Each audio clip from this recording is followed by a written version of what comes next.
Look at this ribeye coming in at almost a full pound. Can't wait. Oh, gotta hit those sides first. Trap in that juice.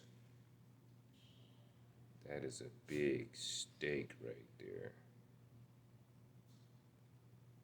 And here we go. The sizzling is happening.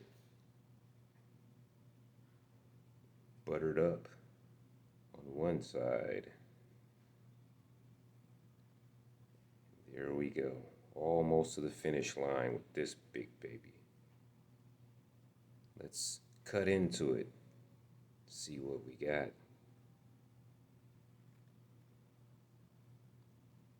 What do you think? Is that perfectly done?